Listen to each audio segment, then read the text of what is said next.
How was your overall experience today, and what would you like to say to everyone that came out and supported not only the athletes, but all the individual children that might need some help finding some guidance in their life? So for our fundraising tournament today, I think that the end was what I was actually really looking for. I was looking for, the tournament was a open weight, open belt, absolute tournament, and in life, right? As in jiu-jitsu, I root for the underdog because I've always been the underdog. Right.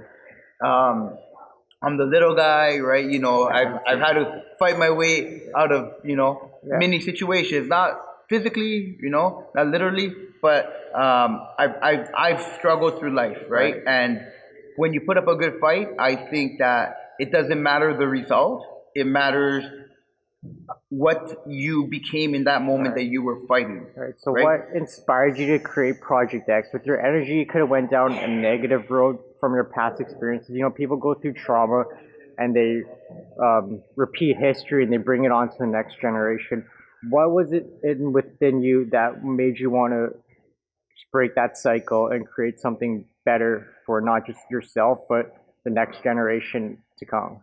So I was the typical kid that I'm looking for, what we call at-risk youth, right? Right. And I'm not trying to label a certain segment of the population. What I'm trying to be is I'm trying to be very honest, right? Right. If we don't help these kids, they're at risk of going the wrong way, Yeah. right? They're at risk of going the wrong path. Yeah.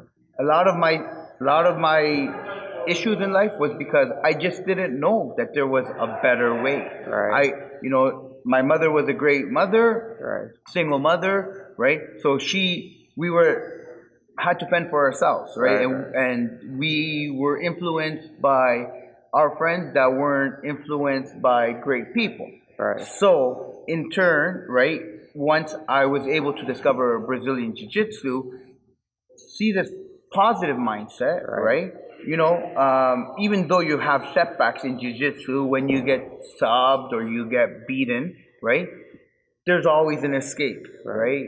So having an escape for difficult situations in life Right. is what I want to teach these kids. Right. What I tell my students in Project X Guard is that although we're teaching you Brazilian Jiu-Jitsu, this has nothing to do with Brazilian Jiu-Jitsu. This has to do with life. Yeah, like Right? I don't care, right? Yeah. That you are the next world champion. That would be great. Right. But you know what? Is like, I want you to be a world champion person. Right. I've told my kids and I've cried to my kids because I was going through all these struggles during my journey, and my journey is not even halfway complete, right? I want to, like, I'm a world champion in Brazilian Jiu-Jitsu, right? But I want to be a world champion father. I want to be a world champion person, right? And a world champion role model. And I can't become that person, right? I would never become that person without Brazilian Jiu-Jitsu. So they say in rehab therapy, you trade one addiction for another. And a lot of my stories, we come into contact with a lot of people that have addictions with alcohol, other drugs, and all that other stuff as well.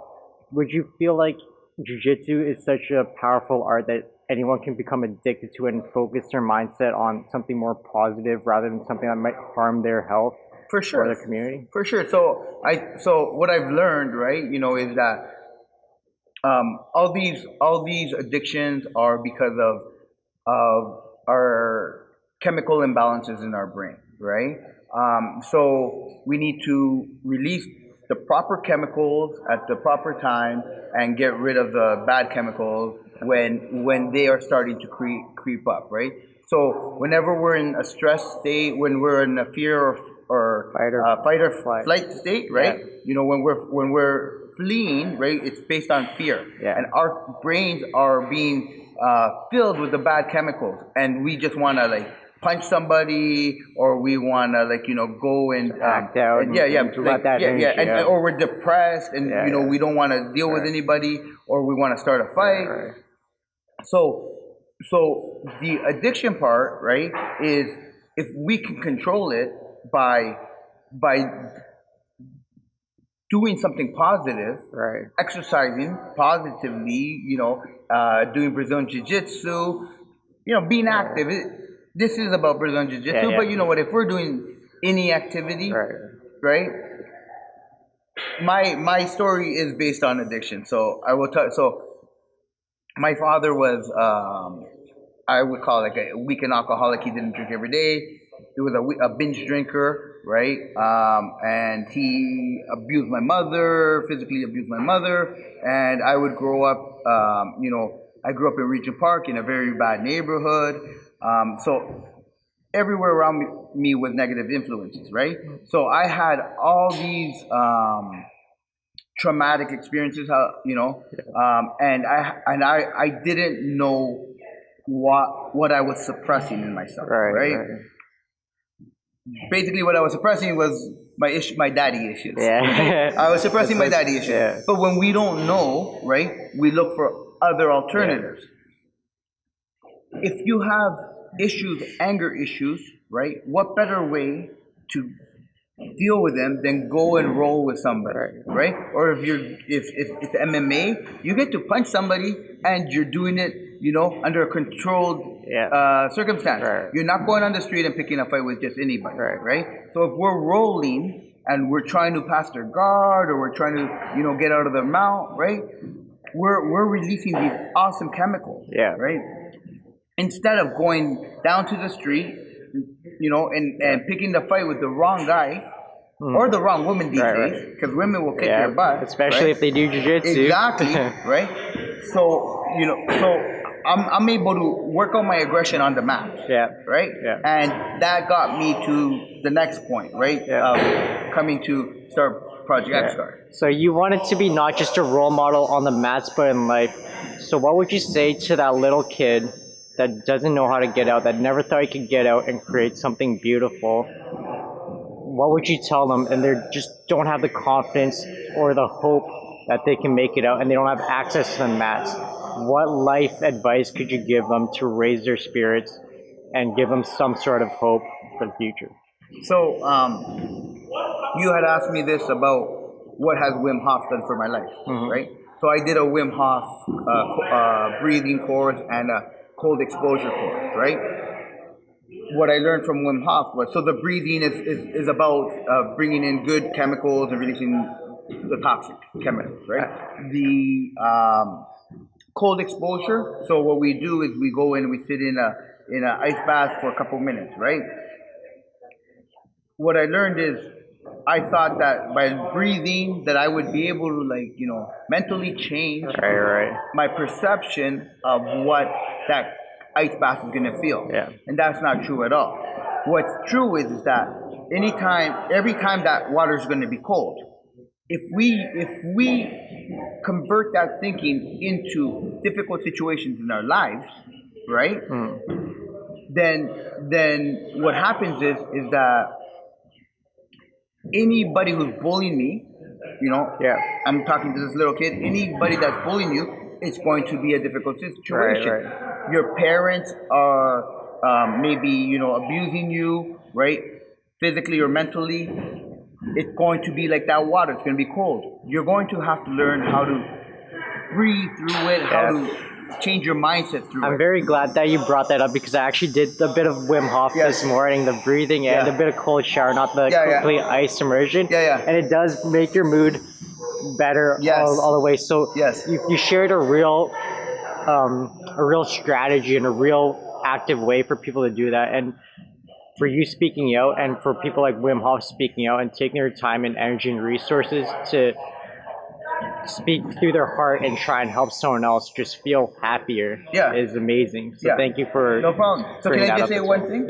So so to that kid, right? What I'm talking about this experience that I had, right? I had this lady that she didn't want to go try it, right? And I basically said to her, if you don't try it, I understand you're scared, but if you don't try it, you're gonna walk away, and you're always gonna regret the fact that you didn't try it. You tried it, and you fail, that's fine. Right. But at least you tried it. You're never gonna beat yourself up for not trying it, right? Right. So what I want you guys to do, right? Those kids that want to find an escape, right? Try anything and everything. The only reason I'm good at jiu-jitsu, right, is because I was willing to try it. Yeah. I needed to try it. Yeah. Jiu-jitsu called out to me, Right. right?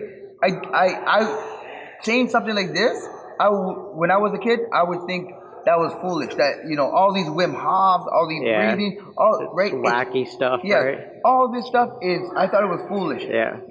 I thought my parents and my teachers were idiots, right? Yeah. You know what? Be open-minded. Try anything. When you find your passion, whatever your passion is, you won't want to go and punch somebody. You won't want to get up in the morning, right? Yeah. Or stay up all night doing cocaine. Like I used to do cocaine every weekend, Right. right? And drink every weekend, right? You, like you said, you will find different addictions, Right. And it's better to find an addiction that is positive and healthy for your body Right. than the other ones, because then your life is just gonna go down the wrong path. Right. If you can try one jiu-jitsu class, I can promise you that you're gonna love it. Yeah. Was there any point in your life where you felt like you didn't have hope at all? Or was it always the thought that you could make it out no matter what? Or did you ever went to a real dark place and didn't think you can get it out? No, so there were a couple of times that I did feel hopeless. Right. I suffered through severe depression. In my 20s, I Yeah. suffered through severe stress and anxiety Yeah. because of my marriage. Yeah. My work in my, like, probably even a couple of years ago, Mhm. right? And basically, I found out what's important to me. What's in your heart? Yes. So one thing I want to leave you with, right, is that you can't love anybody else. You can't change anybody else. The only person you have the power to change is yourself, right? So we're always worrying about what other people are doing. We're always worrying about what other people are doing to us. Yeah. The only power we have is the power to control what we do. Once you realize that, you will be free. Yeah. So thank you for sharing all that. So one last thing, what do you see is next for Project X, and where do you see it in, say, 4 to 5 years? Do you see more programs opening up? Do you see more kids coming? Do you see more attention coming through sponsorships like Kingdom, like Elveda? And also thank you for all these other businesses that came through, right? And supported this event. Everyone that came through, everyone that supported. It's just it's amazing to see the jiu-jitsu community coming together on a beautiful Sunday, sharing what we love, exactly, helping kids out. Exactly. Like, number one, I love this community, right? Yeah. The jiu-jitsu community is an awesome community. When you're training for like a competition team like I do, right? They're going to positively influence your decisions, right? You know, we're training for the world championships. Yeah. You're not going to want to go out and get drugged the night before. Yeah. That being said, what's it called? The sponsors, right? I want to, like, totally from the bottom of my heart, especially like yourself, Elevada, Kingdom right? Fightwear. Warrior Fight Store. Yeah. Action Reaction. Yeah, just right? supporting these local kids. Start off at home within the community, right? They're helping me grow, right? Yeah. Like you doing this right now is helping me grow. Yeah. What I want, to be honest with you, we have 4 locations right now. 4 locations, right? What I need, right? I don't need locations. I have locations. I have instructors.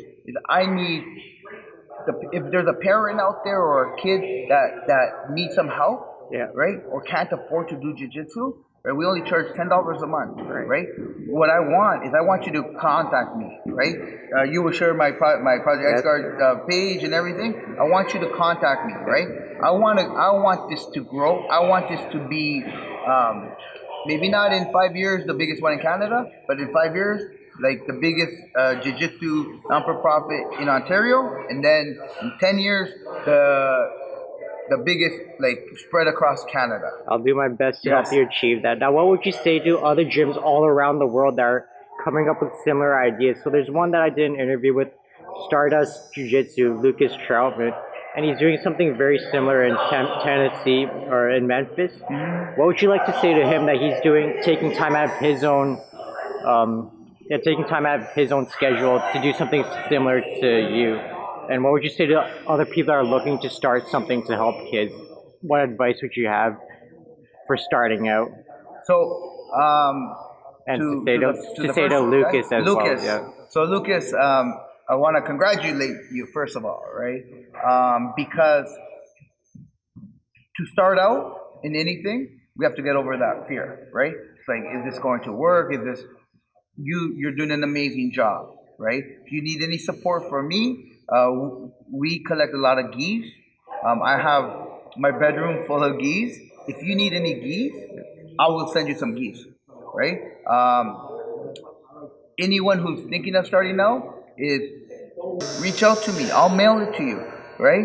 Anybody that wants to change the world, start by changing one kid. Yeah. That's it, right? Perfect. And I just want to also explain to you that my project, what we also do is we sponsor the instructors to compete. Right. So Jiu-Jitsu is a very expensive sport to compete in, right? I'm trying to follow an Olympic athlete criteria of fundraising, right? Yeah. They don't get paid much money by being a carded athlete, right? And they want to train full time, so they have to go looking for sponsors.